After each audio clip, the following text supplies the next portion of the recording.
there, ref. That she got the ball. Yes, everybody. How are we all doing? Welcome back to the Irish Hotspur. This is going to be your fan call-in show after a very frustrating game against Newcastle. A loss. Felt like we played okay on the day, but maybe just weren't good enough to get anything out of it. Didn't think it was really on Ange Postecoglou that time around. Thought it was more so on the players. So we have that to discuss. We also have a new signing, first signing in the January window. Antonin Kinski, almost sounds like a Czech version of my last name, but he's been brought in, young goalkeeper. Is he going to be thrown in straight away for this Liverpool game? We have that to discuss. Do you have confidence in the guy? Half a season at Slavia Prague, which is a big club and plays in a pretty decently competitive league, and they do operate as well pretty well in the European competitions. But you could say, is this guy really truly ready for a step up like this one? I guess we'll find out. Then you also have as well, some of the recent news around Ange Postecoglou. They're saying that they're going to stick by him. Do you believe in it? Will maybe a result against Liverpool start to raise some question marks? Are they going to stick by him through the end? Are they just going to see out the rest of the season? We have some transfer news, around Kolomouani, that sort of thing as well. If you think that that's the right sort of target, or if you just are maybe looking for other signings in other areas, maybe in the midfield, or if you're really set on forwards, let me know. And yeah, plenty of questions. And also just in general, I think, questions about sort of our Premier League season, right? Will Spurs finish in a European spot? We're around 8 points off of the relegation area, and we're about 11 to 12 points off of the top 5, top 4 places. So at this point in time, there's still plenty of football to be played, but are we starting to see kind of the shape of the Premier League here? Is it too early to be saying that? Is there still a chance once we start getting back some of our players? And if we do start picking up some form, can we recover and end up finishing still in and around those European spots? So do let me know. And also just, talking about the Newcastle game, whatever else might be on your mind. We have a few people in the back end, not super busy though. So if you did want to come on and have your say, I'd say tonight's a good night to do so. We were just kind of taking, some nights off over this little kind of Christmas as well as new holiday, new year period. But it's good to have the fan show back. Dave just isn't feeling very well tonight, so he just can't make it, but he was planning on coming. And we'll get this show on the way. I'm just going to greet some people in the chat and we'll get this thing started. Good to see Paul Markey.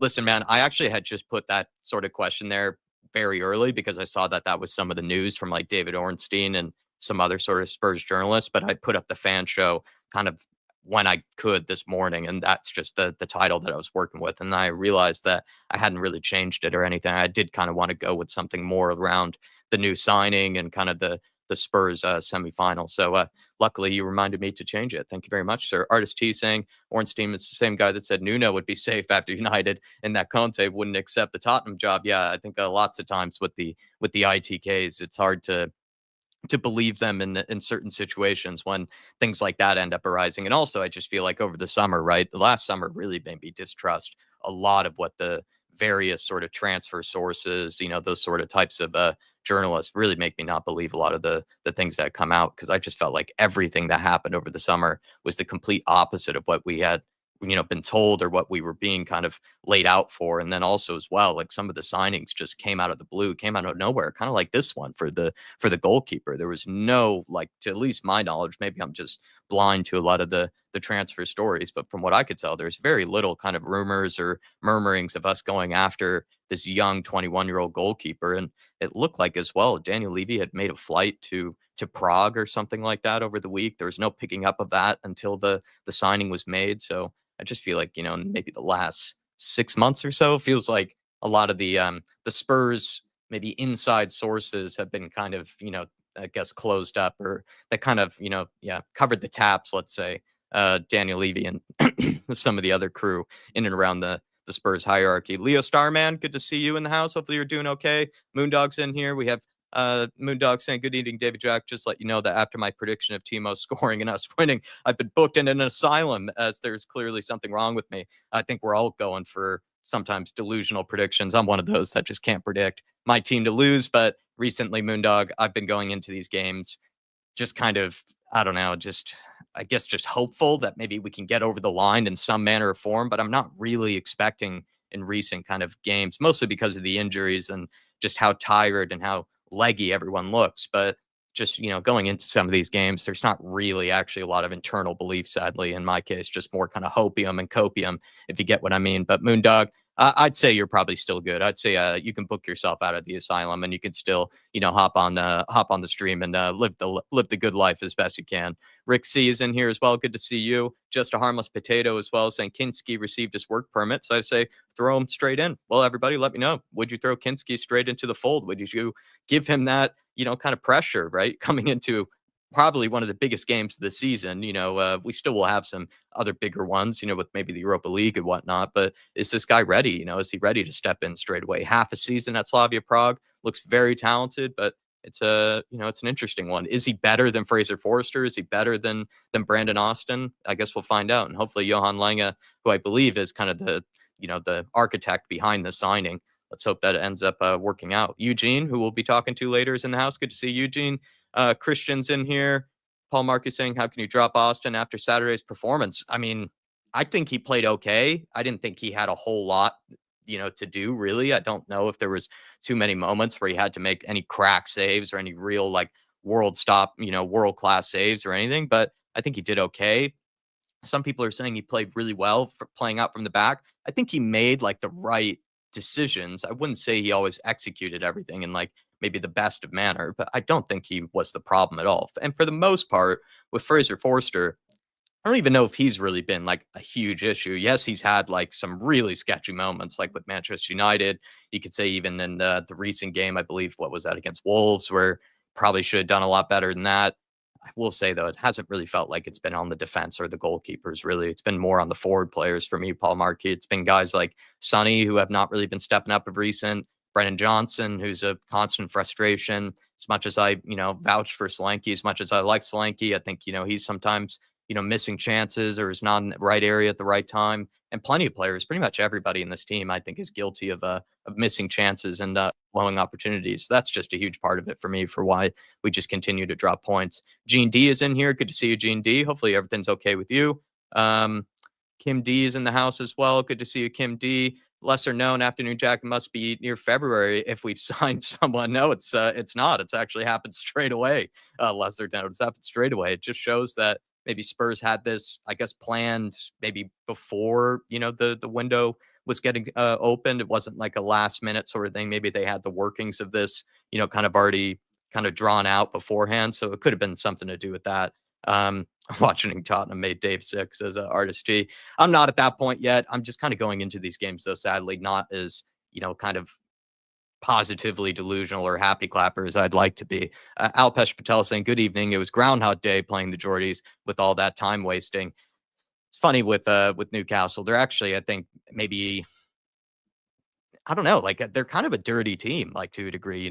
Joe Linton, a guy that always seems to like, throwing elbows, throwing late challenges, kicking players. Maybe he just really hates Spurs. I'm not really sure what his thing is, but he always seems to really turn up against us. And there's always been kind of a very physical kind of shithousery full type of games, with Newcastle. I don't really know what it is about them, but do they play that way against other teams? Sometimes, but it feels like, especially against us, it's always been very scrappy. Also, plenty of time wasting. I remember Nick Pope used to do a lot of time wasting against us, both for Newcastle, but also with Burnley. Something about that team. And I will say, like, kind of starting to feel like there is maybe a weird kind of, I don't even know what to call it. It's not a rivalry because I don't think there really is any sort of rivalry between Newcastle and Spurs. But in like recent years, it has felt that way. Just the games have always been very testy, very, very physical, and also just plenty of housery and shit like that. That kind of goes against us, or ends up benefiting us. We have gotten one over them, every now and again.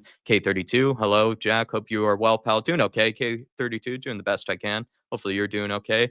But looks like I've gotten to most people in that house here. So I think we're going to get this show on the road. Nice haircut, Jack, says Dragon. Really not, actually. I really did not like it. It's pretty awful, actually. I'm pretty upset about it.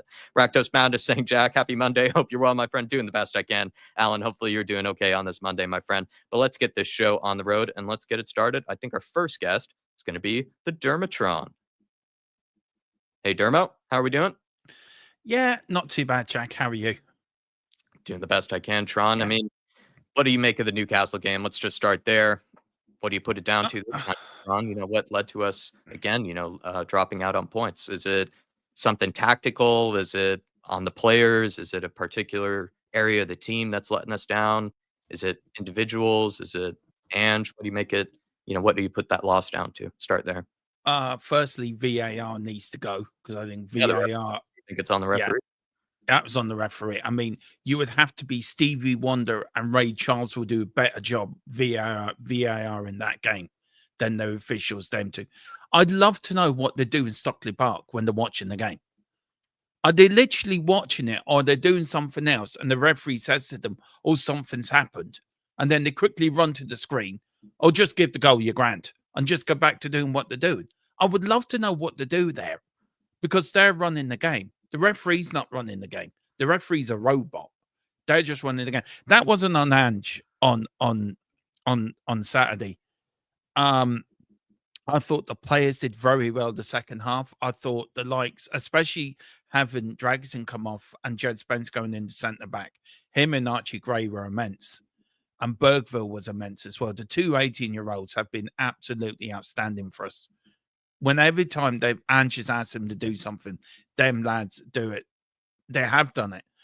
I feel sorry that Dorrington hasn't got a shout, and I'm really surprised Dorrington hasn't got a go in the team, considering he's supposed to be a very good centre back, very good with his feet as well. So I am surprised at that. But I think we have to get behind Ange now. He's staying. Do you believe that he's staying? Do Yeah, you I believe do. those I know transfer he's or staying. kind of the David Ornstein rumors as well as other journalists kind of doubling down again, saying Ange is here to stay? Do you believe that? I did my own research through my own source, and we did a lot of. We stayed up to about 1 this morning, digging through it, looking through the news, trying to, you know, going through who gets his news off.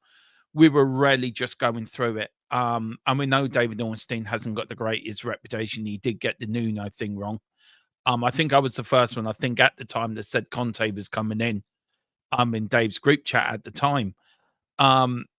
So yeah, Ange is staying. He'll stay to the end of the season. The board will back and the board will see this through this project because it's the same with Poch.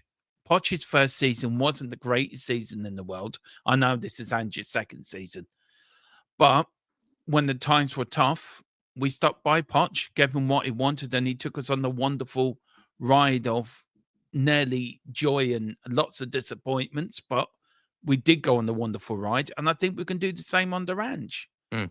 I Um, mean, sorry. no, no, no, no. I mean, what even I know Dave has alluded to though that Mm. if we end up being knocked out in the semifinal versus Liverpool, that could be the end for him. Do you think that's a little too far? Do you think that's too soon? That's too reactionary? I think so. I've seen a lot worse. Hmm. Problem is, I know I keep saying it, but this is my 44th year following Spurs. I've seen a lot worse.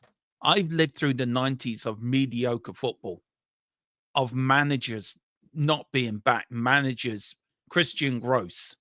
I mean, if anyone can sit through a Christian Gross game, you done very well. Um, we just at Tottenham, we just don't always seem to get it right. We get so far, we get a gun and we shoot ourselves in the foot for doing something stupid. And it's like not backing managers or not backing the manager at the right time or not getting in the player he wants. And I think that's where we keep shooting ourselves in the foot all the time. Hmm. But we've got to be confident. We've got to get behind the team. You've got to back the team, not the owners. When you're in that stadium, back the team 100%. Out of the stadium, do what you want. But in that stadium, that team deserves you 100% support because that is it. We are Tottenham Hotspur. And I agree with Mary W. I'm really worried about Tamsworth. Damn. I am so worried about that, actually. What a great comment from Mary. Good to see you, Mary. Hopefully everything's okay. And also, I am the storm that's approaching, saying we're in a semifinal, but we're so shit right now. It feels like we've already lost it. That is kind of the general mood if you Yeah, were to it is. describe it in a more, I guess, general way. Mm, In a kind of in a sad way. That is kind of the way I yeah. sort of describe the mood. I don't think anybody's going into this Liverpool game with any confidence. That's due to the lack of players. That's due to the form. And also the fact that Liverpool are very, very good. And they Mm, also, as well, after dropping points, maybe in their recent game, you think they would be probably motivated to get over the line in this one. But I mean, Dermatron, the big question is we've signed that new goalkeeper, Antonin Yeah. Kinski, very, very young, not a lot of experience, but will he be thrown in straight away for the Liverpool game, or should you go with Austin? I think you throw him in. He looks very good. What I've seen of him, and as you say, Jack, the Czech league is not the best league in the world. It's not the worst league either, by the way. And he has got experience with Champions League this season and Europa League as well. I think he's better at his feet than Brandon Austin. I think he's a bit more quicker thinking as well. You've seen some of his clips. He's very quick at getting the ball out and looking at decision making. Seems to be very quick. So yeah, I throw him in. We need to. He needs to. We need to see if he's going to sink or swim. Brandon Austin. I mean, he could have crumbled on Saturday. We did get lucky, but he didn't have a lot to do because we sort of dominated that second half. Where he didn't have to do an awful lot. I'd throw him in. Give Do the you new keeper, throw him in. What do you think it says to Brandon Austin, or what do you think it says to Josh Keeley or Luca Gunter? Guys that are very talented, could be given an opportunity in the future Mm. at some point. Do you think this has blocked their pathway? Do you think Brandon Austin will feel a bit hard done by? Maybe even a Fraser Forster? Well, I think Brandon Austin's been there for 9 years, and this is his first game. So I don't think he feels very hard done by. To be fair, Josh Keeley, I really want him to do well because I think he's an Mhm. exceptional keeper. He really can be an exceptional keeper. I think Fraser Foster's going to leave at the end of the season anyway. His contract runs out, so I don't think he's too worried what happens to him. But look, it's a new keeper. I think he's going to push Vicario. Vicario's going to push him, and that's what I wanted. Mhm. I wanted two keepers pushing each other all the way, Did you pushing for would the number one would you have spot. preferred he be a bit more experienced, or did you kind of expect that it was going to be maybe a young goalkeeper that maybe wasn't going to be that experienced? And that's I, I, that's my I, slight concern is like, yeah, is he that much better than, let's say, a Keeley or a mm, Gunter? He probably is, but I'm yeah. just wondering if there's that question mark because he's only had half a season at Slavia Prague. It's not long. Look, I would have liked Keller from Liverpool, but that was never going to happen because he wants Right. first team football anyway. But that's who I really wanted Tottenham to go after. But look, we've got this player now. He's wearing the Tottenham shirt. Let's support him. Let's get behind him. Let's give him all our support, and not try to dumb him down before he even plays a game. And Yeah. I think we've got to, and I think it's great. People seem to forget we've bought somebody 4 days into a window. I can't remember the last time we were this early in any window. Mm. So to get this in done quietly, even I didn't know nothing about it till it broke on Dave's show. We knew nothing about it. It's done, and I think if we can get another 3 in this window, I'd be really happy. Mm. I'd be Wayne, really happy. good to see you, Wayne Bonner. Saying Werner has ran out of chances for me on Saturday. Mm, He could have kept the ball in easily, but stopped chasing it. Austin had a damn good game though. Very impressed. Kind of funny with Austin, with me, Wayno. I think he played okay, like, and mm, it didn't stick out like a sore thumb or anything. But I don't know if he did anything that remarkable to, give me the confidence that he should just be playing all the time now from here on out. It's kind of one of those for me. But maybe it's just I'm being a little bit harsh, just because we know I can be kind of harsh on the goalkeepers. My past with Hugo Lloris, but when it comes to Werner, I agree with you, man. I think like in the recent games he started to look like a guy that's not even really trying that hard. Like, really, yeah, for someone that is being given a lot of opportunities by Ange Postecoglou, he doesn't even seem that up for it, really. I'm not sure no, why that is. Maybe he's just not in a good place right now mentally, or something about him, really, because he's just not even pressing with any real intensity. There are times when he can actually put in a tackle and he doesn't even stick his foot in. He kind of just sort of hovers around the player as if the ball is just going to magically just end up at his feet or something just by breathing on the guy. It's very, very mm, weird. And he's not even really giving it his all. And I agree. There was like a moment there in the game when it's like a 50-50. Like, if he really gave it his all, he probably would have been able to keep it in. And he just didn't even give it like any effort at all. And this is probably the fastest guy in most football mm, pitches that he steps on. Like, he's usually one of the fastest players on the pitch. So for a guy that looked like he could barely be asked to put in a 10-yard sprint, I am starting to get worried. We yeah, already were fed up with Werner, but I'm already starting to get worried that this guy is like on 100 whatever 50K a week, whatever stupid wages that he's on. But then also he's not even trying or not even really giving a damn by the looks of things. And that's just a bad situation. Sad thing is though, is I'm not sure if we can even get rid of him, really. Like, it's, it's really up to Leipzig. It's not really up to us. We could, I guess, pay out maybe the rest of the year or something like that, the rest of the season, and then give them to Leipzig. I'm not really sure how it works, because when you cancel a loan, it's kind of a bit of a two-way deal, and it's more on the parent club really than it is on the club that, has him temporarily. So I'm not sure if there's a whole lot we can do with Werner, but it would be nice to see at some point just someone else. Mikey Moore is coming back into training. Richarlison is back in training, which is really good. Big boost for us. It's nice to see players coming back, and maybe even a young Minhook. That'd be nice to see him get an opportunity. Dermatron, any final things that you'd like to discuss before I plug your channel and let you go? Yeah, just two things. One of them is on the game on Wednesday. Everyone's on this thing, we're going to lose against Liverpool. And yeah, I grant you, Liverpool are the best team in the Premier League right now. But did anyone give us a chance back in 2001 or 2002 when we beat Chelsea 5-1 in the second leg in the semi-final?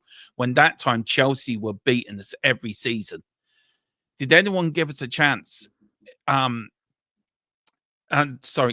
anyone give us a chance against Arsenal when we beat them 5-1 in the second leg to reach a final? And I think we beat Chelsea in that final in 2008.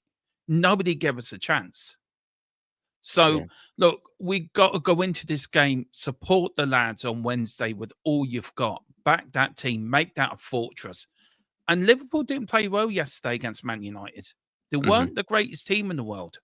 And Man United have been really struggling. So maybe get a 2 or 3-0 lead, I hope, in that first leg. Go up to Anfield and defend for your fucking life, lads. Yeah, I guess. And the second thing is, just very quickly, get behind Ange. We cannot have this divide anymore. And you're never going to change everyone's mind. They're going to be Ange out. They're going to be Ange out. You're Ange in. You're Ange in. I just think, just get behind the team. Doesn't matter where your loyalties lie. We're all Tottenham Hotspur fans. It's us that is Tottenham Hotspur. Let's get together. Let's back this team, because we're still in 3 cup competitions.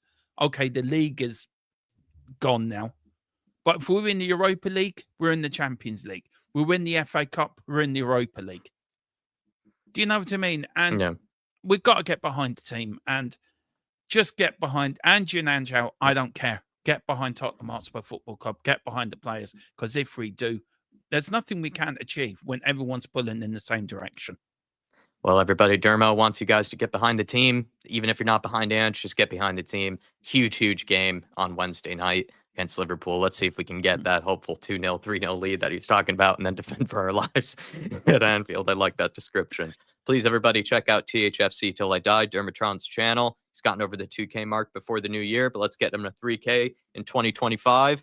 And please, everybody, show the guy some support. Makes a lot of videos possible for us. Steps in when we need him. And he's also a big feature of the pre-match build-up. So show Dermo some love. And I'll see you very soon, Dermatron. Jack, thank you very much. And Dave, if you're watching, feel better, sir. And don't let Spurs make you ill. Do you know?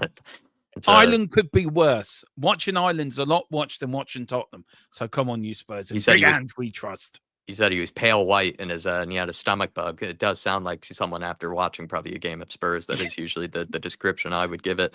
But big up, Tron. See you very soon, sir. See you later, brother. Come on, you Spurs. Spurs. On you Spurs. Big up to the Tron. Everybody show the guy some love. I'm liking some of the sort of, what do you call it, kind of levity type humor I'm seeing in some of the chat, some of the positive optimism. People even saying, if Man United could pick up a draw against Liverpool, who knows what could happen, right? Because Man United are worse than us. I think that was just a harmless potato who wrote that, which I like that attitude. It's starting to cheer me up a little bit here. But let's go on to our next guest, which I believe is Brad Matthews, the one and only man on the blue sofa. Here he is. Hello, Jack. Happy New Year. Happy New Year to everyone that's watching. Happy New Year. Fan shows are back. Good to have you back with us, Brad. Yes, been a you while. And I were joking. It doesn't feel like a new year, new Spurs, though, at least at the moment. No, but I think there are a few issues that we're all aware of. We were talking off stage. I do wish there's some sort of nuance in our fan base at the moment. It's like in regards to everything, in regards to Ange, yeah. Well, basically Ange at the moment, because it's I've always said this. There's no problems if you criticise Ange Postecoglou for his decisions during the game, or if you don't want him at our club, there's nothing wrong with that. But please stop the abuse of people that want him in or want him out. Yeah. There's one guy, I can't remember who it was, and I won't swear, but he put a first 11 of people, Ange people, and just called them, well, he basically swore and called them delusional with the F word in front of it. Wow. And I'm thinking to myself, that's just pathetic. You know, I mean, I wasn't in that first 11, so maybe I'm on the bench. So, you know, but some of the people are on there, and like, you know, it's just getting really incensed by, I guess. It's rubbish. Now, on Saturday, I didn't think I was really perplexed by Ange took off Bergwall. Yeah, I thought he played well. I'd criticised that decision because I thought Bergwall was one of our better players, but he took him off. You know, so I thought that was wrong in my opinion. But I just, you know, with the situation with Ange at the moment, I think there are a few circumstances that I'm sure we're all aware of. But look at it this way: now let me put a caveat here. I am having doubts that his system can work in the Premier League. Okay, I am having doubts. I'll be honest with everyone out there.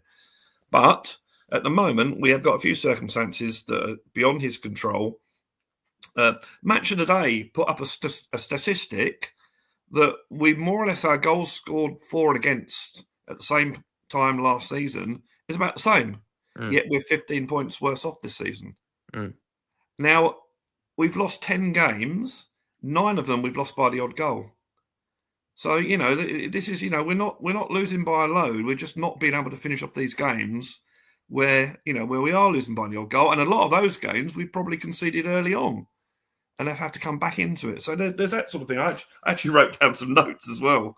So there's that. The other thing I will say is that on Saturday, I'm so used to going to games on Sunday. On Saturday, I thought the effort put in by our guys, considering there was only 7 players training on Friday. Yeah. You know, and about God knows how many are injured. The effort they put in, especially in the second half, was I thought actually really good. You know, okay, I'm disappointed we lost. A lot of people are getting criticised for being happy. Oh, we lost, but we played well. No, I thought but I thought the effort they put on, and that suggests to me that he hasn't lost the dressing room. And I think once any manager loses the dressing room, I think that's it. That's curtains. But the effort they put in on Saturday suggests to me that they haven't. So these are some points that I'm just putting out there. And the other thing I was going to say, the injuries and the illness, and also we didn't get the rub on the green on Saturday with some of those decisions. I mean, I don't think it's with the handball. I don't think it's VAR that's the issue. I think it's the handball rule itself. Yeah. I mean, the fact that it literally changed direction of that ball by literally 180 degrees, and they score a goal out of it. So I think it's not exactly the VAR; it's the actual rule. Because by the letter of the law, the VAR decision, unfortunately, was correct. But I'm not saying that I think the rules should be changed there. So we didn't have a lot of luck. We had chances. We hit the post, I think. Solanke had a couple of headers. One was pushed, one was saved, one was pushed over the bar. I just thought the effort on Saturday was good. And I think to change the manager now is what we always do. Then you're going to bring new players. They got to learn new ways from the new manager. And you know what's going to happen? The new manager will have a new manager bounce, and then it'll be the best thing since sliced bread. And then suddenly we go into a bad run, and it'll be whoever it is out. So we've got to stick with our guns. We've got to show a bit of bottle. Not only the team, but the supporters have got to show a bit of bottle. I think as far as the league is concerned, we're probably not going to make Europe unless the Conference League. I mean, that sometimes goes down to about 9th. But I personally, and I just wonder how many supporters and the people in the chat, I personally, as long as we don't get relegated, obviously, I'm not really worried about the league if we can win something this season. You know, I think it's a monkey on our back that once we get rid of that, then maybe you can move forward. Outweighs a Premier League kind of dismal season, a trophy. Could So could you relate it maybe to West Ham's season? Remember that time where they won the Conference League and they finished what did they finish? Like 15th or like something like that? It was a pretty awful season for them. And they seem champions of Europe when their supporters go away. And that probably, on reflection, might still be one of their favorite seasons, in a long time, just for that run. So is there still the hope that Spurs could have something like that? I guess I'm hoping that. I mean, look, don't get me wrong. I'm saying for this season, because at the moment our league position is probably untenable. We can go up the league. It's quite a tight league. But as far as getting you thought I was going a little too soon on that kind of thing. You think there's still plenty of time for things. So I'm not saying that I want to do this every season, but for this season in particular, I think to get this trophy win off our bat. And the last guy who won a trophy was Ramos, who I saw a stat on Saturday or Sunday about points per game, and he's got the worst, it's like 1.2. And yet he's the last coach when we won a trophy. He's the one with the silverware. So you can use stats to do anything really. But I think we're in the semi-final of the League Cup, and I know we've been talking about that. I think. Do you play the goalkeeper, the new one? No, I wouldn't. He's only got his work permit, so he's only trained presumably today. Might not even know the names of his backline. Yeah, exactly. He's got to get to know the people at the club and that. I'm not saying that. I'm not. And also I think the other thing is that. Austin, although he didn't, have a lot to do, I think what he had to do, he did well, and he actually came out and caught the ball. I couldn't believe that. I don't think Vicario catches the ball as much as he did on Saturday. So I think he actually looked better from set pieces than Forster does, and Vicario. I thought that is actually fair. But I'd keep him on for the Liverpool game, and let's face it, we've got Tamworth on Sunday, so. That could be a good game for the new keeper if he's trained for a week. Or you look up, we've got Hoffenheim and Elfsberg in the Europa League. So I wouldn't throw him in just yet. I think at the end of the season we got to move on. Obviously, Forster's contract's up. We probably got to move on Whiteman. Yeah. And then you've got your three goalkeepers: Vicario, Austin, and this. What does it say to Luca Gunter and Keeley? I'm not sure. They're supposed to be very talented. Like Luca Gunter is supposed to be highly rated. He's, I think, the main goalkeeper for the England, under 19s or whatever team he's a part of. Josh Keeley, having a good season at Leyton Orient. Like, is that blocking their pathway? I think with goalkeepers, they tend to get their opportunities a bit later in life, don't they? True. So I think they've got time. Look, what I saw of Gunter in the under 21s, I thought he was a very good keeper. I haven't seen anything of Keeley. So I think that, I think at the moment we've obviously bought this guy in from apparently someone's comparing him the next Peter Cech or something like that. So if he can achieve the ability of Peter Cech, I'll be well happy. So it looks like they're looking on him and Vicario as being the two competing for the main goalkeeper. And Brandon Austin, he's been at the club for a long time. I think the other two young keepers that you said, I think they've got time on their side. So you keep Brandon Austin, as your third choice. Don't forget, we got to select a new squad, haven't we? Once we get to the knockout stages of Europa League. So I think the game on Wednesday against Liverpool, I think we can win it. I was hoping. I think Liverpool will probably make a lot of changes.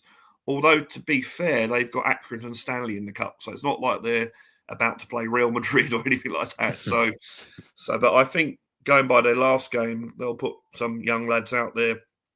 And as long as we've got some players back from injury and the illness bug hasn't taken hold, I think we can beat them on Wednesday. But unfortunately, I think we'll need at least a 3-goal win to take to Anfield. Because I think, I'm not saying we can't do it at Anfield, but what I'm saying is when we had the pressure on us this season, we tended to have sort of failed a bit. So you look at the Brighton game where we were 2-0 up, as soon as they got that goal back, we collapsed. So I think we probably do need a big lead. Yeah.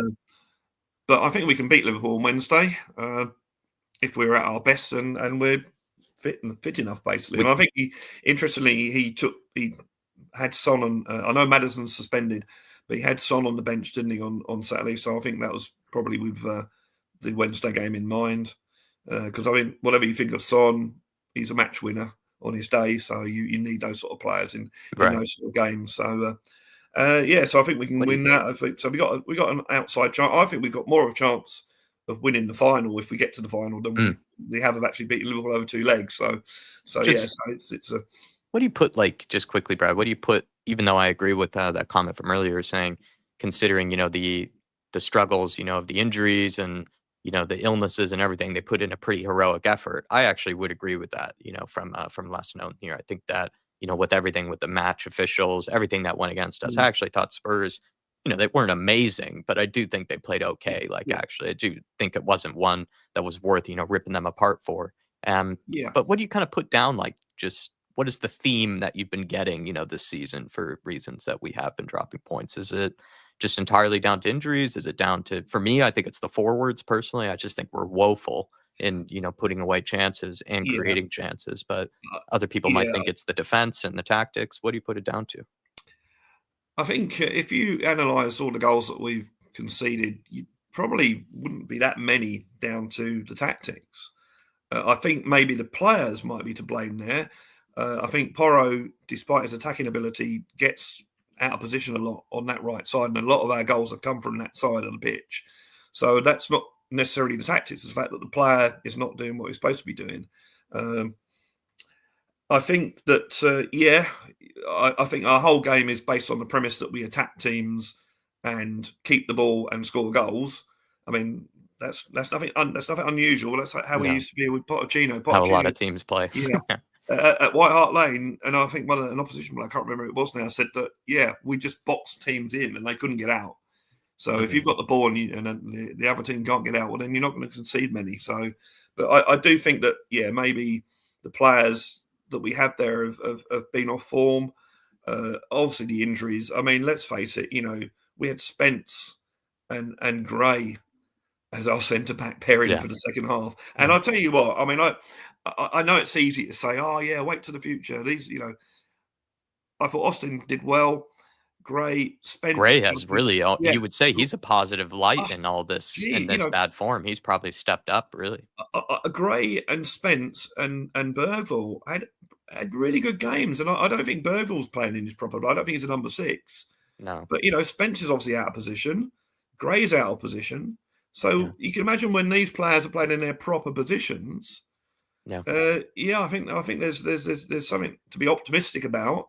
Uh, I know most of my life is spent waiting, and we've been, waiting for the youth to come through for the last 22 years, but or 23, 24 years. But I thought Burville actually, what he did on Saturday that impressed me. He carried the ball, he got the ball, and he ran with it. And we don't really have players that do that. I'm sure we have had players in the past, but the last one I can actually remember was Paul Gascoigne, and that's going back to like the late 80s. He would get the ball and he'd run with it, because if you keep control of on, you're going to run. You get past players, that effectively reduces Yeah. your opposition by one player, two players, or whatever. And he did that. He had the confidence to do it. I mean, he's only 18, so I think that was a fact to be optimistic about. Um, 100%.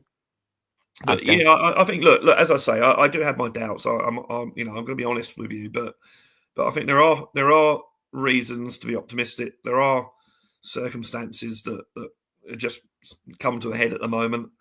And we know the semi-final against Liverpool, we can get through that. We've got, I think, the Europa League. I think we need probably 4 points from to get the top 8. I don't see many teams in the Europa League that we can't beat with our full fit first 11, Yeah. and with a team that we can rotate and have substitutes come on. I mean, I don't know how many youngsters we had on the bench on Saturday, but if you get a full bench of, in the Europa League, you can bring in 7 or 8 players. So I think with a fit team on our day, if he plays the first 11 in that competition, I can think we beat anyone in that. So, Yeah. but I think we do need to get to the top 8 so we don't get the extra game. But so Europa League, and, as Dermot was saying, Europa League, win that, you're in the Champions League, so. And Tamworth, it's a banana skin, and it could be a step too far if we don't get through that game. That could be it. It could be curtains, I think. But we should beat Tamworth. I mean, they're not even in the league, So we should be able to beat Tamworth. I think the most thing that will be against us will probably be the pitch. It's probably going to be a muddy. It actually, in fact, if the game actually goes on, with all this weather we've been I having think over it. So. probably a win against Tamworth and then maybe a good performance against Liverpool this Wednesday actually might go a very long way. You Yeah, would think exactly. with You gotta this take your fan base wins where might you, be the relief that we could need, for at least a couple of weeks to sustain us because we also have a North London derby, regretfully coming up in a week or yeah, two as well. you So gotta take your. Oh god, yeah, that's it. No, that's Wednesday week, isn't it? I can't believe that. Yeah, yeah. No, we've got take your wins where you not can looking take. easy for the next couple of games. So Spurs could use something like I just think wins to hold us over is the way sometimes I sort of describe it. Right? I think a good performance against Liverpool, and then let's say a win against Tamworth probably would do us a lot of Yeah, favors. yeah. Before we end up probably having to tear ourselves apart again at the North London derby. But Brad, good to have you on, sir. Yeah, I've got one more thing to say, Go and ahead. this is put it out there into the chat, see what people's opinions are. Go So ahead. I noticed on Saturday, and I've noticed it a few times actually.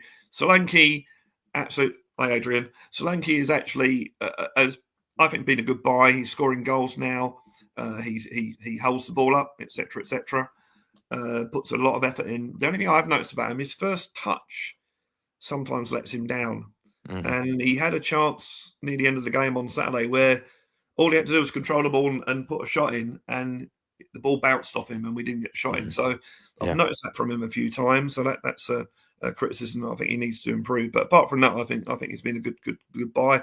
I think we need help. I think we need some more strikers in. Good to see Richarlison's back.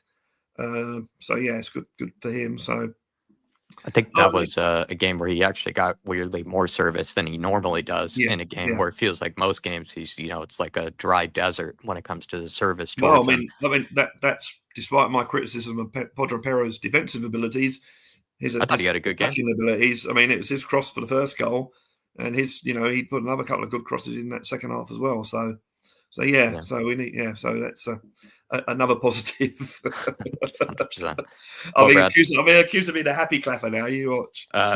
you're welcome to be one. I am one as well. Proudly so.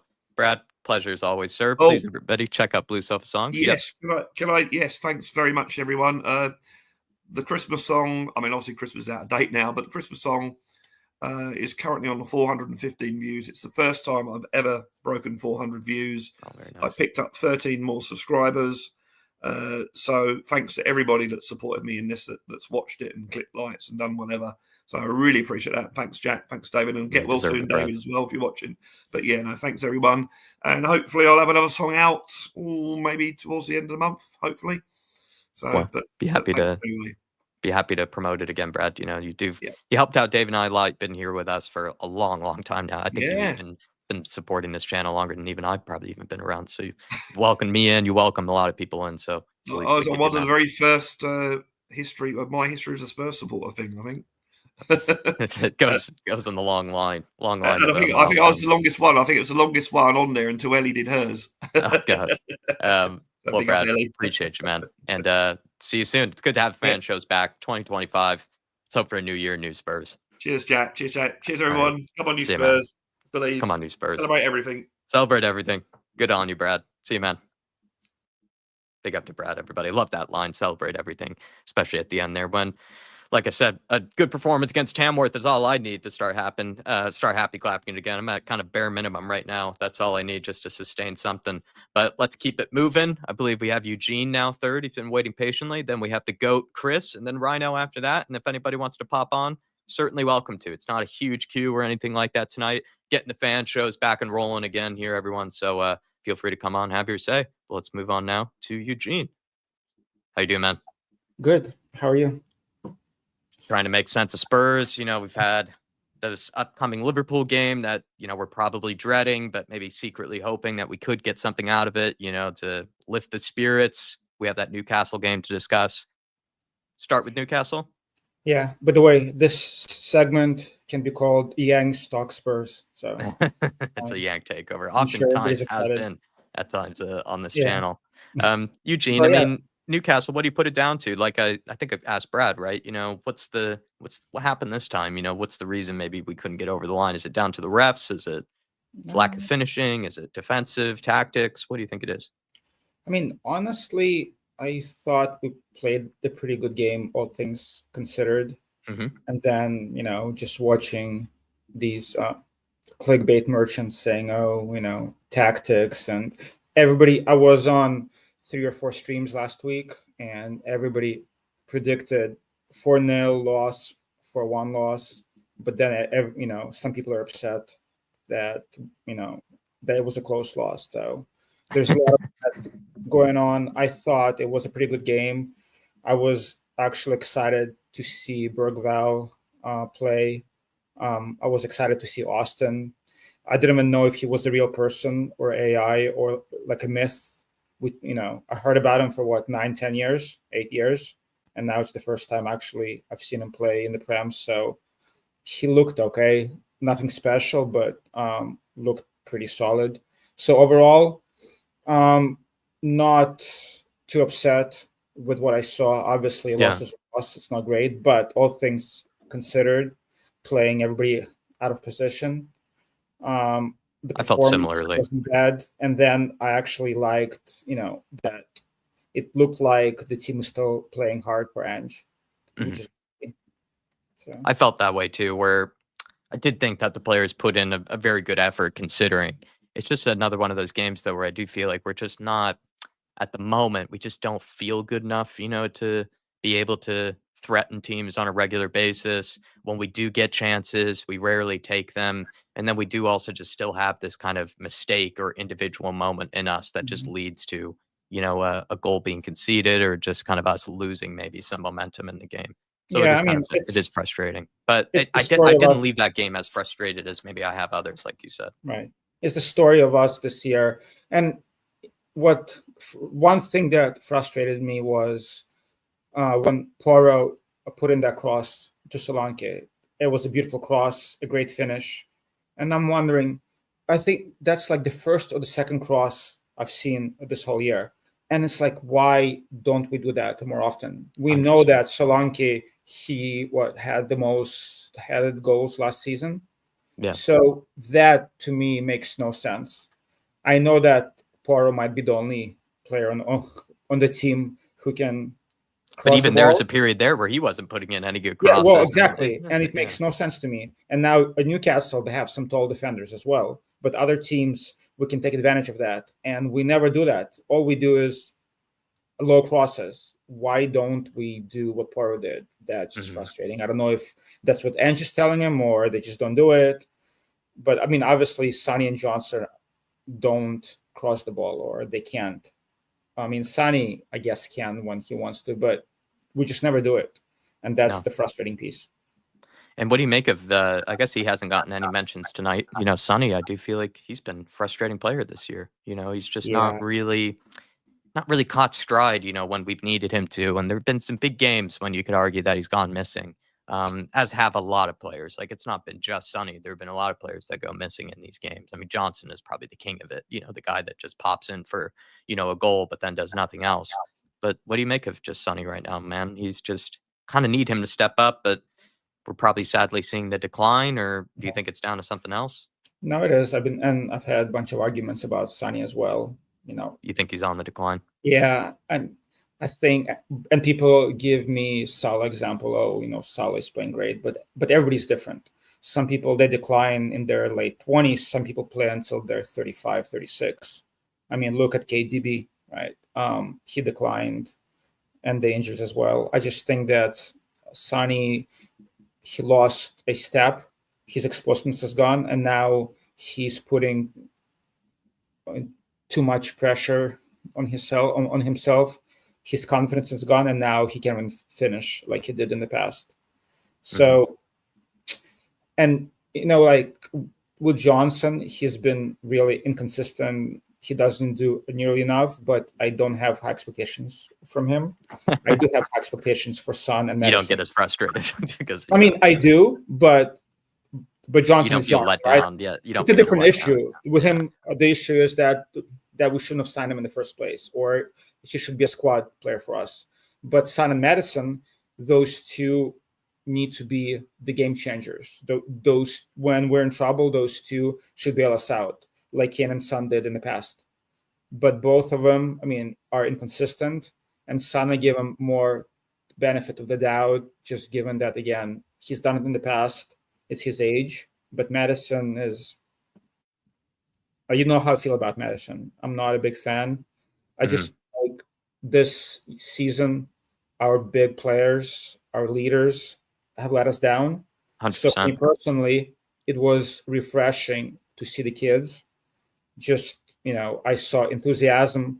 The way Bergval got the ball and pushed the ball was great to see, because I feel like Bissouma, Sarr, they Doesn't work. hide sometimes. Like Bissouma, he goes missing sometimes. It just seems like he hides from the ball. But Bergval, it seemed like he wanted the ball. He wanted to push it. And I just, for me, that was good to see. I definitely agree with that. I do feel like we've seen the Sarr Bergvall combination actually work quite well at times. Even though it's very young and inexperienced, I do think there is a good relationship there between the two of them. Yeah. Basuma for me is another. You think about it, right? Like some of the older players in this team are kind of some of the ones that are letting us down the most this year. Like you brought up with Sonny, you could say the same with Basuma. He's not really had like a year that you would say is filled with confidence. Madison the same. As much as I feel like we're a better team when Madison is in the side, but I will say like he's not still doing enough for me to warrant, being defended, on a regular basis. So he's up for criticism. But yeah, some of the more experienced players in this team just not really stepping up. Yeah, exactly. And actually, I want to respond to a comment. Berbatov's halftime smoke, he says why everybody's saying that KDB fell off. Well, if you see how Pep is using him right now, he doesn't start most games. He comes off the bench or plays 60 minutes. And I feel like if we use Son the same way, he can be an impact. Like you see when Son comes off the bench and plays 30 minutes, he's more explosive. He has more in him. So I feel like if we use him accordingly, I think we can extend his career and he can give us more. As much as Son could be on the decline, I still think he is on his day a better forward than pretty much anybody else in this team. He is better than Johnson. He is better than Timo. He is better than everyone else we have available, at least in the winger area. So even if he is on the decline, I do think he's still worth keeping for that reason. You do need, though, to bring in people that actually can challenge him 4 minutes and probably even kind of 2 degrees, sort of maybe even take his spot from him. And talent-wise, I agree with you. Like in isolation, so that's what's frustrating me. In isolation, if you look at our players, if you look at Son, Porro, Dogi, like Benson Kerr, they're good players. However, even Son, he looks lost at times to me in the system. Like system, we need wingers who can cross the ball, take their men on. And Son at this point is not that player. So even though talent-wise, he's still our best forward, he just looks lost in the system. He doesn't impact games as he did before. So when you have Son on one wing and Johnson on the other wing, who are forwards and not wingers, that's why we can beat a low block. We cannot put a cross in, and we don't have enough of those tricky wingers that can feed Solanke in the box. I feel like that's why we're struggling against low blocks, especially. I completely agree with that. I think that is a huge issue with us, is we just don't have the guys that can do that typical, very, normal, what you used to expect, as bare minimum type of play from wingers, running at your fullback, creating a bit of space, and then trying to get balls into the box to cause havoc. And we just have so few players that can do that at all, if not on a regular basis, because that's the thing. We need them to be doing it on a regular basis, but we're almost surprised when they even do it once in a game. Yeah. But onto this Liverpool game, man. I mean, do you start the new goalkeeper? And what do you make of that signing of the new goalkeeper? Was that one that you expected? Are you satisfied with it? A little confused by it? Where do you stand on the new goalkeeper? And do you think he should play this Wednesday? I mean, as a Spurs fan, every time a new player comes in, I get hyped up. I get excited. I watch compilations because, we don't get treated to new signings very often. No, it's true. So on the other hand, back to our conversation about Austin. We have Austin there for 8 years. We haven't seen him until, last week. We have Keeley, we have Gunter. So, of course, I want to see a talented goalkeeper come in, and he's rated. by many people. On the other hand, we spent what 12 million on him. I wonder why we couldn't wait until the summer. And if that money, I feel like I'd rather see a left back come in or a center back come in. Yeah. For right Did now. it not feel like the top priority for you? Yeah. Yeah. If we were like Man U or City, we're like, you know what, we have all this money, we're gonna go and buy those players anyways. But we won't. Our budget is limited. So is this the best use of the money? Maybe, maybe not. I'm not sure. I also wanted a backup goalkeeper, but not even a backup. I wanted an older goalkeeper who would compete with Vicario. It's very tough for a 21-year-old to become, as you talked about with Brad, I believe, or Dermo, to become a number one goalkeeper. It takes a while. So I'm excited that he's here, but on the other hand, is that the best use of our money in January? I'm not sure. No, yeah. I wasn't really one that I was expecting us to do. I actually thought that we were just going to continue to try to get away with a Forster or an Austin until Vicario got back. And I did think that it was going to be more of a summer signing for us. And I agree with you. I wanted probably more. I mean, it's not saying it won't happen, but I want us to prioritize more bringing in a left-sided defender of some kind, and then also looking to bring in more forwards that can actually challenge and rotate in this team. But Eugene, I mean, any final things that you wanted to discuss here?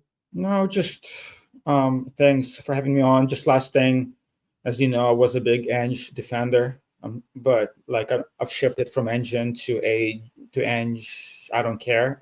Engine waiting. Yeah, just because I don't think whoever we bring in is going to make a difference given the way we do business. My biggest issue with Ange is his squad management and the injuries that we have. At Celtic, he had the same type of injuries, so he knew his system is tough on players because all their injuries are hamstring injuries, which is not a coincidence. You can't just 1, 2, you can say, yeah, it's an accident. 3, 4, 5, it's not. And then given, our players are running on fumes, especially Porro, Dogi, and him not including Spence and even Regulon, who I don't rate, but he's a body, not including them in the Europa squad and not playing them in cups. It was a big mistake that I feel like is leading to more injuries and fatigue in the squad. So I don't question him on tactics per se, but I feel like the squad management and not playing a bigger squad, right? Not playing Spence and Reggie earlier. I think that is going to cost us. That cost us already this year with all the injuries that we're seeing and just all the fatigue. So for me, that's a big issue. I agree. I think that has hindered us this year. I completely agree with that. And just the constant sort of forcing of Udogi and Pedro Porro to play has come back to haunt us and has come back to haunt that whole back line with injuries for sure. I definitely agree there. Eugene, class as always, Thanks, sir. Matt. Appreciate it, man. No, thanks for coming on. Thanks for keeping me company. Thanks for getting the fan shows for 2025 kicked off in the right manner. Appreciate you, sir. All right. See you next time. Come on, you Spurs. Come on, you Spurs. Big up to Eugene. Does really well now. I think that guy's a good ambassador of these fan shows. Speaks really well. I think he comes across, very well. Thinks about things very deeply. Good guy as well, Eugene. And we have Paul coming in. Paul, I'll try my best, man. I'll respond to you privately in the chat about it, but I'll try my best. But at the moment, we only have 2 more guests apart from yourself here. So hopefully we can try to milk it out, but I'm not sure if I can milk it out that long coming to it. But maybe if someone else wants to pop on and then come in before Paul, maybe that would be the best way to do it. But I'll try to do the best I can here, Paul. But I'll respond to you privately about it. Let's bring on the general who's been waiting very patiently, Chris. How are we doing, sir? Chat. I didn't know. Good to see your face, man. But under, sadly, not the best of circumstances. Once again, Spurs losing, especially against the lot that's very close to you in Newcastle. Sorry, man, but we're going to have to talk about that game first. What happened? What went wrong this time? Do you think Spurs played well? Some people think that we played okay, actually. First half, I don't think we played that well. I thought we were okay. Second half, we should have won that game. How we didn't win it, I don't know. Do you know what? To be fair, even with the ref's poor decisions, because let's face it, that ref was atrocious, 2 handballs, Joe Linton should have been set off by the elbow in Bergwell's head. and Burns should have been up for the handball. But really, okay, those decisions went against us, but we didn't do enough to score to the second, to get that equaliser. We didn't do enough. So in hindsight, we probably deserved to lose that game, really, as well, because we wasted so many chances. It feels like that's the theme of the season, though, right, Chris? Isn't that the theme of the season, just wasting chances? It is mine. We're in that rut where nothing's going right, injuries, then illness, then we've got these runs of games all at once. The players are running on empty, players are underperforming. You're using your third choice goalkeeper. Things have just gone against us, but we just got to now hope for the best. See, I believe that signing the goalkeeper was after the errors that Forster made against Man United. After this, the board saw that they decided, no, we do need to get a keeper before Vicario comes back from injury. I think that's why they've done that. Sorry, I'm just responding to people in the private chat, but need to focus on my man Chris here. Chris, I mean, what do you make of the sort of backing of Ange Postecoglou by the board? Do you believe in it? You know, the ITKs over the last 6 months, I've started to believe less and less of. But do you believe that they're going to see this through? Yeah, the ITKs all go off one rumor from one person and one person only, and they all seem to believe it. Yeah, but do you know what? Yeah, for my philosophy now is unless the shirt's in the player's hand, I ain't believing it. If the manager's going to be sacked, I want to see on Sky Sports first that it's been confirmed he's been sacked. All these in the nose just have theories. Yeah, that's it, really. So, do you think like if the form continues to, not improve, and let's say we get knocked out in a pretty bad manner to Liverpool, do you think he is under trouble, or do you think Daniel Levy is sticking with him? I said to David one thing yesterday in a WhatsApp, yeah, right? We at the moment the board have no choice but to stick with Ange, yeah, because of all the injuries and etc. etc. etc. Well, once he gets the players back, and if we're still in that same position, say coming towards the end of the season, then obviously something's going to have to change. But with those injuries, there's pointless sacking him now because that new manager is going to come into an injury crisis himself. Not going to have the players and from still end up with the same results. Mm-hmm. So it's pointless sacking him. Do you feel like also, though, do you think Daniel Levy might even be sort of saving himself by not sacking him? Like, I think that's part of the reasoning as well. It's like Daniel Levy might be well aware that if he does sack Ange, where are the eyes, where the attention, where are all the lips going to be towards? It's going to be towards him, right? So in a way, Ange is kind of protecting him by staying in the job. Do you know what I mean? It's Daniel Levy's responsibility that we're in this position now. In the summer, he had the chance to back Ange, and he didn't. Let's be honest. He didn't back Ange. He gave him a couple of teenagers and Slanky. Okay, well, there was no backup centre back. There was no backup right back. There was no left winger. They took Werner back on loan. Do you know what, Jack? I'm that appalled with Werner on Saturday. I don't even want to talk about him. I'm that appalled. I don't even want to talk about the guy. As far as I'm concerned, they should terminate his loan. We'll just pretend he doesn't exist anymore, Chris. We'll just pretend he's not even in the team. Yeah, do you know? But Jack, as I said, look, for now, my thing is we just have to stick with Ange till the injuries come back, and if things don't improve by the end of the season, yeah, and we're still having these stupid results that we've been getting, then obviously Ange is the wrong man for the job, and he needs to be somebody who knows that properly. Do you feel like with what I was chatting about earlier with Brad that we could have a bit of a West Ham season, one where we do kind of languishing around, 10th, 11th, but we do actually push for a trophy of some kind? Do you think that's still a possibility this year? Jack, I'm delusional. I'm still thinking we're going to get Europa, at least Europa Conference. So I'm still delusional. So still delusional. So I'm still delusional. I think we're going to get at least Europa Conference, and probably win a trophy. That would be wonderful. So do you give us any chance then this Wednesday, or you hide on the couch? Jack, no, I'm going. I've decided this year I'm going to be more positive. Yeah, so right, so I'm going to say that we're going to beat Liverpool.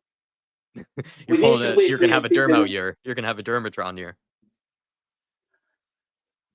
Well, Jack, I think you should reserve asking me that by half time on Wednesday. We'll see what happens. It's still early in the year. You don't need to live up to your resolutions yet. It might be the Chris of 2024 coming back up cursing every week. But we'll see by Wednesday. But see, Jack, don't get me wrong, I was disappointed on Saturday that we lost. And it was the manner we lost in. We didn't deserve to lose that game. In my heart, I believe we should have won that game. We had the opportunities too. And do you know what? Big up to Regular for coming on the second half and playing as well as he did. He hasn't been given a sniff all season. And he's actually come out and he's done all right. Mm-hmm. I think Jefferson for me, okay. People say is he Romanian Eric Dyer? I think you've said that before. Are you starting to believe that? Dave is starting to say that. Yeah. You know, I think he had a stinker kind of again here against Newcastle. Stinker. I was so mad with him on Saturday. Yeah, I was saying it in the WhatsApp group. Yeah, put Jefferson and his agent back on the plane to Romania and do not let him come back. He was horrendous. There was a pass here, which was an easy 5-yard pass for him to make here. He's put it out of play. I don't know. Only one player I've ever seen do that before is Eric Dyer. It was like having flashbacks to Dyer's moments. But it is something Dyer would do, where Dyer would just sort of play something completely out of play where no one's even close to it at all. I mean, with Dragon, though, I think what's more concerning is that Archie Gray legitimately looks like a better center back than him. And he's by no means the center back, Archie Gray. Archie Gray's more of a number 6. But he's doing the job as a center back. So do you know what? I think, given I have a chance, I think he'd be quite a decent replacement for Basumi, you know? In that number 6 role, just put him in there. But Archie Gray in that role there, just in front of the defense. I mean, do you feel like Kamikaze saying maybe we're being harsh on Dragon because he was as sick as a dog the other day? What's his excuse for the last? What's the weekend? What about the weekend before that and the weekend before that? What's the excuses for him then? I think I'm not going to make my mind up yet on Dragon, but what I will say is that he has looked worse than Archie Gray, in my opinion, during this whole period. The game against Liverpool, there were so many times he's underhit the passes, he's overhit them. He could not get a pass on target. Jefferson put one good ball in to Timo Werner, and Timo Werner miscontrolled it. Roderick Dragar from Ugly Fish. Chris, I mean, going into the Liverpool game, would you start the new goalkeeper? I think everyone's asking, has his papers been approved? I think they have been. I looked at Twitter today. Yeah, so would you play him? Would you play him? Yes, I would. It's the only way to get him into the game. To be honest with you, it's no point saying, give him a couple of weeks to get to know the players. Because by that time, you're probably looking at the back end of February when he starts playing. And that's when Vicaria's back. But I think, as I said, Jack, my opinion on this signing Kingsley was after the Man United game, after they saw Forster's errors. And against Liverpool as well. I think that was what pushed that hand. Mm-hmm.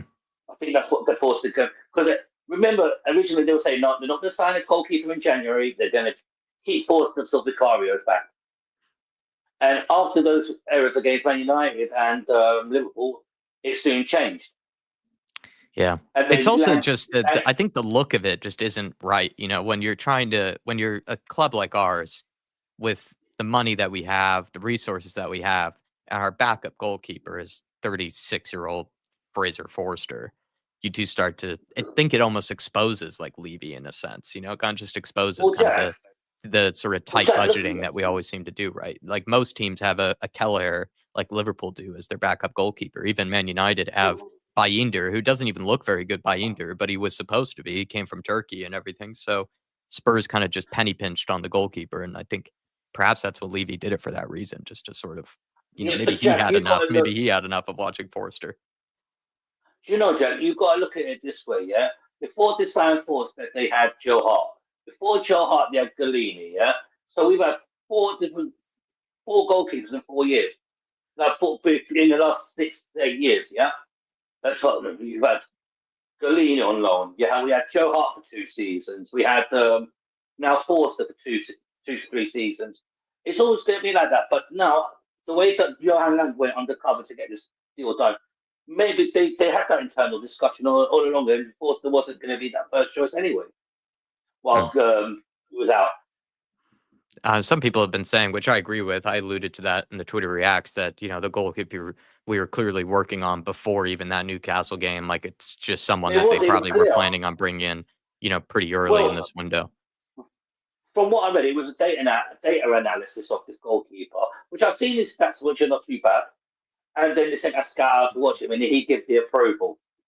So it was a lot of movement for the last, probably, I'd say, a few weeks. Yeah. Even before the transfer. I believe it was before the transfer window started, they were looking at this guy. What do you think it says, though, to some of the other talented goalkeepers like Luka Gunter, Josh Keeley? Do you think it's a big deal, or do you think that's blocking their pathway? Not really, because they need to be competing with the best to be the best. Mm-hmm. Do you know what I'm saying? If Competition's competition. Exactly. They need to prove themselves like everybody else. It's like Vicario coming in against somebody like the stature of Hugo Lloris or Alfie Whiteman or Austin going in and challenging Vicario. It has to be done. Uh-huh. You can't sit on your laurels, just say, "Oh, I'm a Tottenham goalkeeper." No, you've got to earn it. You've got to earn that right. Yeah. It's only look. I understand that. Well, Josh Keely's doing well at Leyton Orient, and Luca Gunter's doing great for the under-19s and all that. Yeah, but they need to step it up in training and show why they deserve to be in the team. Yeah. They need to push. They need to push Kingsley. They need to push Vicario. They need to push Austin as hard as they can. It's not an easy ride for him. Mm.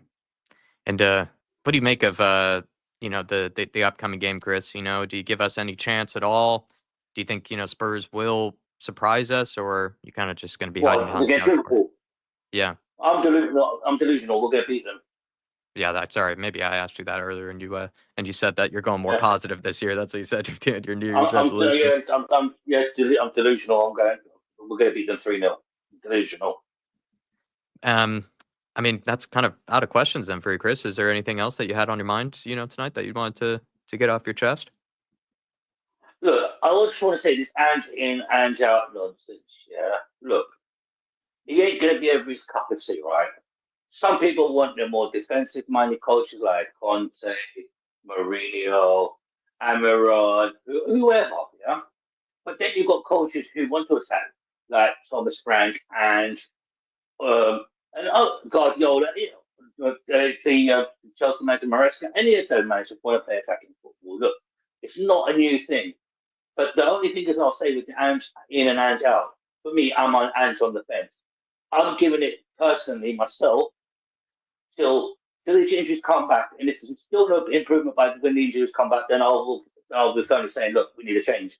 But until then, I'm Ange on the fence. And there's nothing wrong with that, I think, at this time. But I agree with you. There just shouldn't be as much ripping each other apart over it. Yeah, well, that's what I was going to come. I'm alluding to, Jack. I don't see why there's the animosity between Ange in and Ange out. At the end of the day, we all support in one club in this one. Yeah. Right? And there's no need for it. We need to be pleasant towards each other and respect each other's opinions. Some people might say, oh, Ange is a shit manager, he needs to go and all this crap. Some people might say, oh, Ange is the best thing in the world and this, that, and the other. And, just respect each other. No, respect each other's opinion. We're not always going to agree on everything. For me, I think Kingsley should start on Wednesday. People think he shouldn't. That's your opinion. I think there should be a lot more room for nuance in the debates around Ange, or just the debates around just kind of the Spurs team in general. I think there is a lot of I think there should be even more agreements on both sides. I'm surprised that there isn't sometimes, that people aren't really seeing each other on both sides of things. See, it's like, for example, Levy in, Levy out, right? Levy's not going to impress everybody. He's going to annoy some of the fan base. Some people might like his strategies, what he's doing. It's not for open for debate. It's everybody's opinions. That's simple. It doesn't really, in one of- Ange's case, it doesn't really feel worth getting incensed about yet. Really, it's not like he's been in the job even that long, to a point where we're just being tortured year after year with, terrible football. That's the other thing too. It just feels like it's a bit too soon for us to be ripping each other apart over it yet. Yeah, exactly. All my messages for people out there is just listening and me being sensible for a change and not making a joke of it. It's just respect each other. That's it. Simple. Yeah. Life would be so much easier if you just respect each other's opinion. Look, at the end of the day, we was going to agree, but there's no need You don't to have be to nasty agree. about it. Yeah. You don't need to be nasty about disagreeing. You can disagree. Yeah, okay, you disagree. So okay, it's going to be. Nobody's going to say yes, it's black or yes, it's white. It's not going to be always the same answer, is it? No. So Words of wisdom from you, Chris. Just respect each other. That's all I say. And, Words of wisdom from the general. And Delusion say, "Come on, Spurs, we'll beat Liverpool on Wednesday." Get it. Come on, Chris. Great job as always, sir. Thank you for waiting patiently, by the way, too. Appreciate you, man. No problem, Jack. Take it easy, man. All right, you take it easy, Chris. Appreciate you, brother. Have a good one, man. Happy New Year. Yeah, you too, man. All right, everybody, send love to Chris. That guy's awesome. He's been with us for so long. He's welcomed me into this community just like Brad has. And he's been with us forever, and it's good to have him back regularly on the fan shows. He's an absolute legend, that guy. So please, everybody, show some love for the big Chris. Even some people are saying they want Chris compilations. Well, maybe he should start his own channel if he ever gets the time for it. I definitely would watch it. I love Chris. I think he's a guy that has really good passionate rants, but also kind of cracks me up as well. Just a perfect combo, a bit like Dave, really. He's almost like a Newcastle version of Dave. But let's go to our last guest, someone who I probably will disagree with, but, as always, respectfully, we're going to end things off with Rhino. Hey, Ryan, how you doing, man?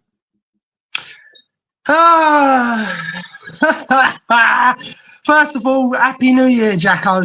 Happy New Year to you, sir. Ange barely made it to the new year. He has made it. What do you make of the fact that he's being backed by the club and being backed by the board? Do you believe it, Ryan? Because I've had some trouble with the ITKs in the last 6 months, and I'm not too sure whether I'm going to fully buy into it. I want them to stick by him, but I'm not too sure if I believe the stories. Look, right, Jacko. First of all, before we start, I just want to thank Eugene for... just before we start all of that, I just want to thank Eugene for the debate we had the other day. You know what I'm talking about, Eugene, mate. So big up to you, man. Much love, even though we didn't agree on a lot of things, but thank you for the debate anyway. Much appreciated. If you're in the chat, please respond back and thank me in return. New Year. Oh, nightmare, mate. Nightmare. I was in bed by 8, mate. I was on the whiskey at 8 o'clock. I was on the whiskey by 8 o'clock, and I was in bed by about 10. I couldn't. I really couldn't, mate. I think my mom did the same thing. I think my mom did something similar. So pretty classy. But where's Davo tonight? Huh? Where's Davo tonight? I thought he would have joined us. I think Dave's not feeling too well. I think that performance, didn't, put something in his stomach. I think he said he's feeling pale white. And he's got a little bit of a stomach bug, so I'm filling in today. Do the best I can. Well, sadly, you're stuck with me. Get well soon, Davo, my man. Much love. I'll probably WhatsApp you in the next couple of days to see how you are. Now, on to the football side of things. The board have come out and they're back in Ange. Do you believe it or do you not believe it? Do you know what? Believe he's doing the opposite to what most... Not most fans, but just fans in general, right? No, I can't talk for everyone else. I can only talk for myself. Well, no, I can probably talk for a couple of Ange outers as well, but not all of them. But I know a certain person I know who does want Ange out, and I agree with everything he said. He has to go, but Daniel Levy is not prepared to sack him. Just do something right for once, Levy. Sack the manager. It's getting beyond a fucking joke. We have got a 1.20 goals expected game ratio. It is fucking worse than Christian Gross. Sort it out. Do something about it. It's a fucking joke. I'm sorry for my language, Shako, but yeah, I can't help it, mate. It's literally got me to the point of just saying everything that I want to say now without having any consequences, really. But I can't because it's not my channel to be doing that, and it's yours and Davo's. So I've got to kind of be I'm confused by the XG stat that you brought up, though, because aren't we still second or third top scorers in the league? I'm talking about I'm not talking about the XG for this year. I'm talking about, well, I am, because, well, if you look at it, yeah, right, he's got the lowest XG of 1.20. Yeah, but how is that possible when we have some of the most goals in the league? We haven't, though, Jack. We do. We have the second most goals in the league. So if our XG, it'd be hard for our XG to be really low if we have some of the most goals in the league, right? Unless we're just dramatically outperforming the XG, which I'm pretty sure we're not, because in my opinion, we can't finish anything. Look, I could be wrong on that, but I'm not sure if I am. Look, Jack, I'm only going by what I see and what I can see as facts, right? I'm only going by facts here, Jacko. I don't go by anything. I'm debating your fact, basically, Ryan. I'm debating whether your fact is a fact. But it is a fact. Just go look, right? I'm trying to stay calm here, Jacko, right? Because I've lost my I'm not trying to anger you. What I'm saying, Ryan, is that XG is like the measurement of goals expected. But, and we have some of the most goals scored in the league. So you would think then that our expected goals is probably not too bad. It's not saying it's probably amazing or anything, but it's probably not as Christian Gross bad. I'd be surprised if that's the case. I don't even know what XGs are. I agree, Brad. So that's why I'm trying to just go by goals scored. Yeah, but Jack, it's not just about that. He's got the worst win. Oh, do you mean points per game, says Joe? If you mean points per game, then yes, probably that's what I'm talking about. It's been awful. Yes. It's been awful. It's been absolutely awful, Jack. Like, and I can't do it, Jack. He's worse than Christian Gross. Even Ryan Mason has got a better points to game ratio.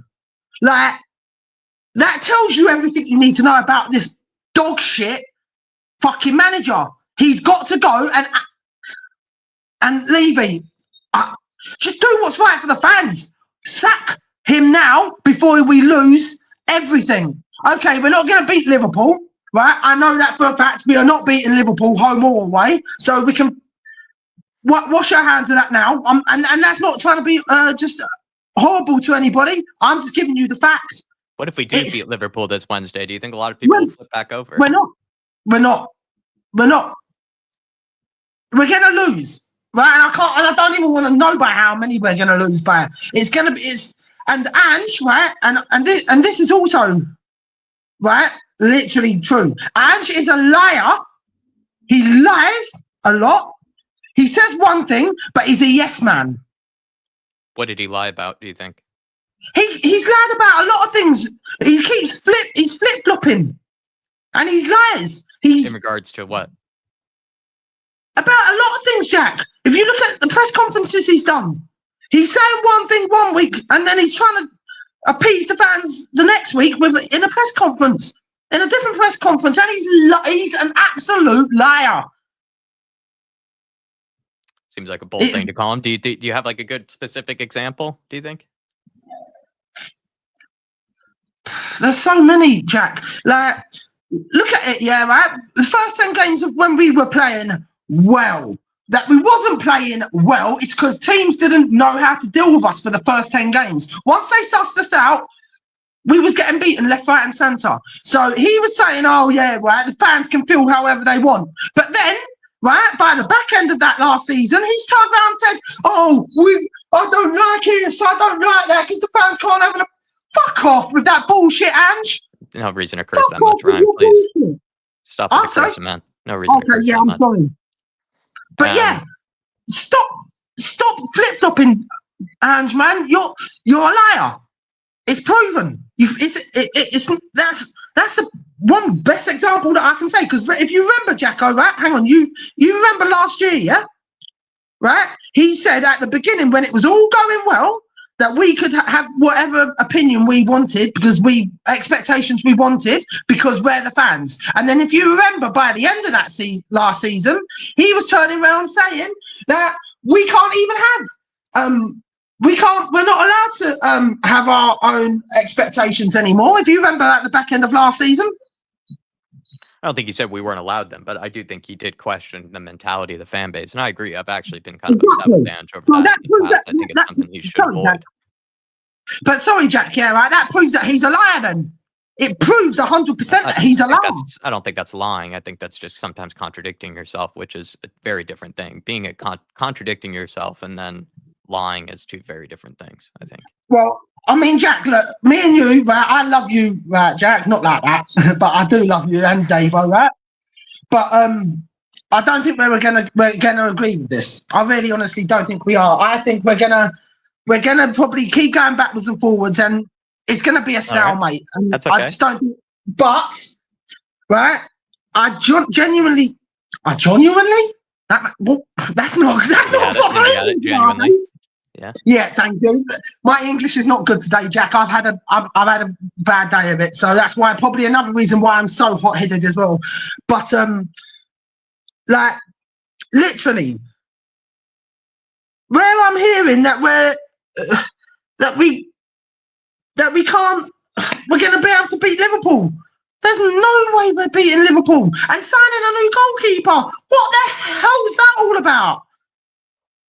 We need to strengthen in defence. We need to strengthen in midfield. A lot of people, I think this is probably the last point, Ryan, because we are at 10 minutes, but a lot of the people, have said that if Brandon Austin had made mistakes against Newcastle, that everyone would be screaming out for a goalkeeper, which I actually think is a fair point to make, right? So in a way, they have got a goalkeeper, just straight away got it done over the line, so that maybe we don't have to deal with this Fraser Forster, Brandon Austin situation any longer. Jacko, there's better ways of spending money than on a goalkeeper. Our defence needs to be. You didn't think we needed one? You didn't think we needed a new goalkeeper for right now? No. A lot of people were saying we did. A lot of people were saying Forster was costing us. Austin isn't good enough. You didn't think so? No, Austin is good enough. Okay, right? Let's put it like that. Austin's for his first game, he's good enough, right? We could have held off. We need to strengthen in other places. I do agree with that. But it's only 6 days in, and I think we will look to strengthen other places, at least hopefully. But okay, Jacko, so explain to me then where are we gonna do this? Where are we gonna strengthen them? Because unless we're gonna strengthen somewhere where we need to strengthen, we've got no defenders now, right? And don't tell me, right? Don't tell me that there's going to be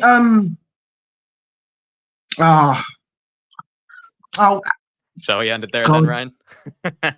No, it's because someone's messaged me, and I'm getting a bit. I'm just a little bit thrown off. Right, basically, we've got no defenders, yeah, right? Archie Gray is not a defender. He's a defensive midfielder. But he is filling in. Because we have nobody available, so he's just filling in where we need him to right now. But then, if that's the case, and we've got no.